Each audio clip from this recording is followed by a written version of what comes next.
Sure. Iraq is a semi-member, underlying semi-member of the Iranian Shia crescent or axis of resistance. It slowly has fallen into Iran's hands.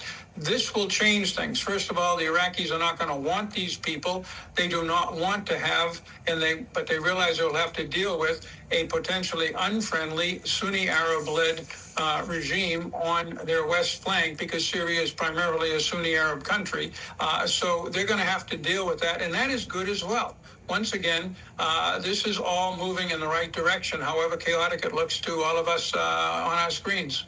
And so help kind of make the circle here for everyone, because we've heard from other guests too that, listen, the rebel forces are not, as David Sanger said, some sort of freedom fighters, but you keep saying this is all very good for the Syrian people, this is good for the U.S. Help people understand why you think that.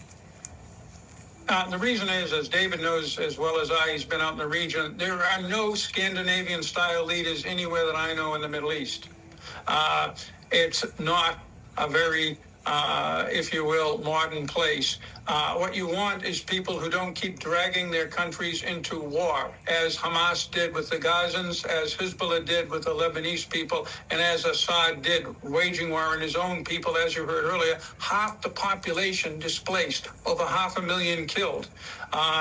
So we will deal with what's called Hayat Tahrir al-Sham, which is the main element under a fellow named al-Golani. We have dealt with him indirectly through the Turks for years as we froze the conflict. I won't say it'll be totally successful. It's much better. What we need to do now, other than protect our own troops and people there, is to work with the people on the scene. Those are our Kurdish allies in the northeast, Turkey and Israel, all of whom are engaged in various ways. Work with the UN that has a way forward, Resolution 2254, calling for ceasefires, reconciliation, new elections. That's the way that we should engage. We don't want a new Afghanistan, but and both President Biden and Donald Trump made that point today. We don't want to get directly involved, but we have huge interests here. We need to work through our friends and partners to stabilize this situation and build on the great gains that we've made. And we talked about the Iran piece of this. I also, before I let you go, want to talk about the Russia piece of this, because Vladimir Putin and Russia had provided so much backing for Assad, for his regime for years, and now are all caught up in their war on Ukraine and unable to support him in the same way. Right. The big loser is Iran, but Russia is the runner-up in the loser category, and that's not a bad thing. Nonetheless, the United States never had the goal of driving Russia out of Syria. They have two bases there. Rather, we focused on Iran.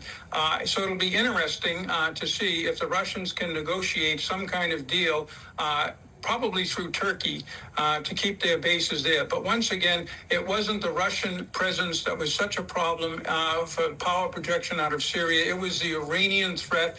The Russians wanted Bashar al-Assad to compromise with us. It was the Iranians who blocked it. His intransigence is largely in part due to them, and they're gone now. All right. Ambassador James Jeffrey, we really appreciate you. Thank you so much.